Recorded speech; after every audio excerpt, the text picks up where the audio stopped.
Hey, what's going on? Ryan here with Intersection Records, and I wanted to review the brand new Billy Strings studio album, his fifth studio album and his first since 2021, and it's called Highway Prayers. You can see that amazing SS on there, Super Sport. And, this is an hour and 14 long minute. Yes, he hasn't had a studio album since 2021's Renewal, which I love. He did put out an incredible double live album called Volume 1 this summer, which I highly recommend, especially if you're getting into Billy Strings or wanting to know where to start, or entry level into some bluegrass and some jam grass. I highly recommend Volume 1 from the live this summer that was released. Again, fifth album, Highway Prayers. I also want to congratulate him on the birth of his first child and son over the weekend. Sounds like he had to leave a gig in California. Friend of his, Ringo Starr, who he's going to be working with and collaborating with on a country album I just found out about, let Billy borrow his private jet and flew back to Michigan and had a baby with his partner. Anyway, this is a good record. It was recorded over several sessions in LA, also in Nashville over the last couple years. Some of these recordings are as recent as this spring. I'm gonna go, there's 20 songs. Again, it's an hour and 14 minutes. There's a little bit of everything. There's a lot of fun here. Leaning on a Traveling Song was a great way to open up this record. Just feels good. His voice is great. The band interplay, we have Billy Failing on banjo, we have Royal Muscat on bass, Jared Walker on mandolin, and Alex Hargraves on fiddle. His regular touring band. There's Matt Chamberlain guests on drums, Jerry Douglas guests on dobro. I'm unclear on who wrote songs here. I know he has songwriting partners. This is produced by John Byron and Billy Strings.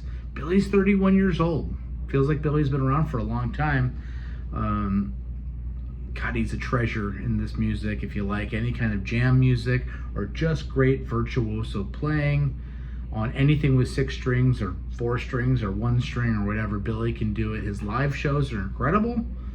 He's playing large venues and multiple nights in large venues. He's playing Pine Knob this weekend for 2 nights at a very awesome amphitheater outside of Detroit, and basketball arenas all over the country. In the Clears next, this feels good. Great solos, feel good music. Escanaba is an instrumental next. The third track, spacey. Kind of has a southern Hispanic feel to it, just like Escanaba sounds. It's one of my favorite tracks on the album, Escanaba. Gild the Lily is next. Dreamy, spacey, jammy, stony. Lots of pot references here.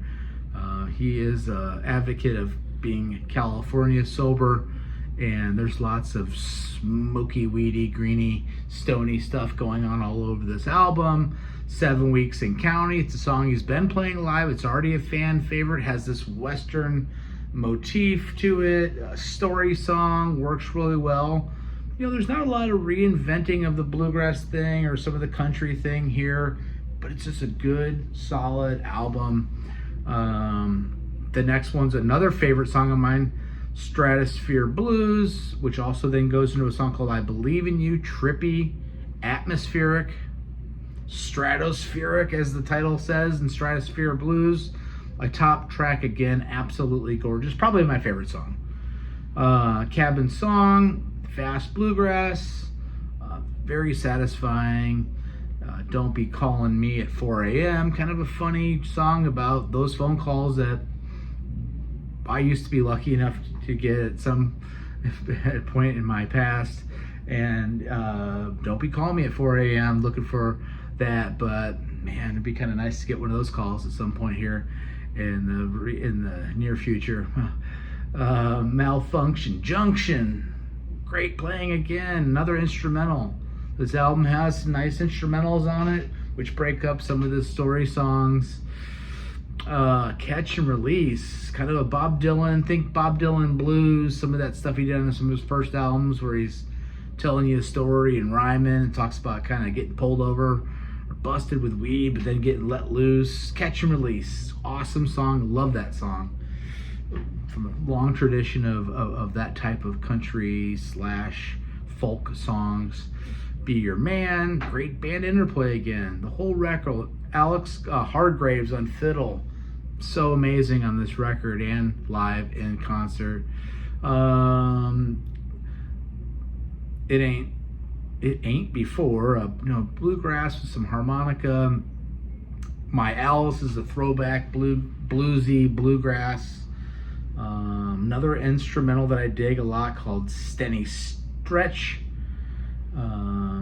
More Bud for Me is kind of a bong song where he's talking about I like my friends that smoke the weed, but I also like my friends that don't because there's more for me. And it's just kind of a tongue-in-cheek, kind of fun song.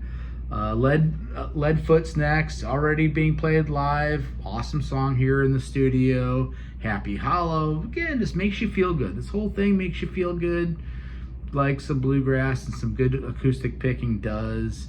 The beginning of the end is such a cool song. So it's the 19th song. It's letting you know that there's only one song left. Saying his goodbyes. It's the end of the record, even though I hate to go. He says he's got the highway calling and he's ready to get out in his super sport and hit that road and rock it out. This is a really, really solid record. Richard Petty is the last song. Again, I'm going to wake up and change my life. It's all a cappella, done with his boys, Billy Failing, Royal Mescott, Jared Walker, and Alex Hargraves. They sing, harmonize really well together. I really dig this album. I'm going to give this thing a 4 1/4 out of 5 stars. It's just great all the way through. It's a great way to get into Billy Strings if you haven't before. Check out my channel. We do shows every single day. Peace out. See you.